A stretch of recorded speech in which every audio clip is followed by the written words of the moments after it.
শ্রীমদ্ ভগবদ্গীতা যথাযথ প্রথম অধ্যায় বিষাদযোগ শ্লোক নাম্বার 41। শঙ্কর নরকয়ৈব কুলঘ্যানম কুলস্য চ পতন্তি পিতরহস্যাম লুপ্ত পিণ্ডোদকক্রিয়া।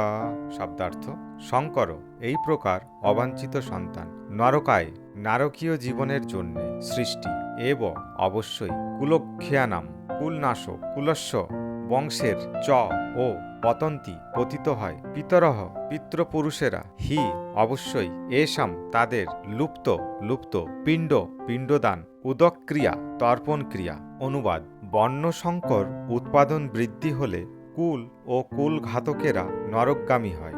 সেই কুলে পিণ্ডদান ও তর্পণ ক্রিয়া লোপ পাওয়ার ফলে তাদের পিতৃপুরুষেরাও নরকে অধপতিত হয়। তাৎপর্য: কর্মকাণ্ডের বিধি অনুসারে পিতৃপুরুষের আত্মাদের প্রতি পিণ্ডদান ও জল উৎসর্গ করা প্রয়োজন।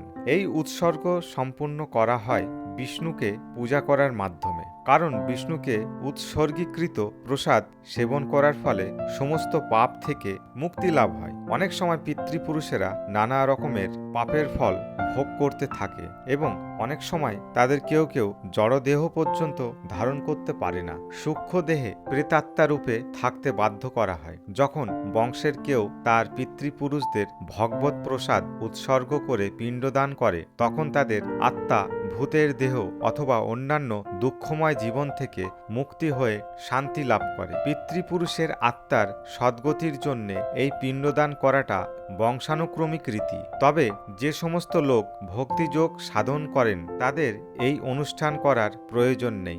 ভক্তিযোগ সাধন করার মাধ্যমে ভক্ত শত সহস্র পূর্বপুরুষদের আত্মার মুক্তির সাধন করতে পারেন। শ্রীমদ্ ভগবতের 11 নম্বর খণ্ডে পঞ্চম অধ্যায়ের 41 নম্বর শ্লোকে বলা হয়েছে, দেবর্ষি ভূতপ্তৃণীনাম পিতॄণাম্না কিঙ্করনায় মৃণী চ রাজন সর্বাত্মায় শরণম শরণম গত মুকুন্দনাম পরিহৃত্য কর্তব্যম।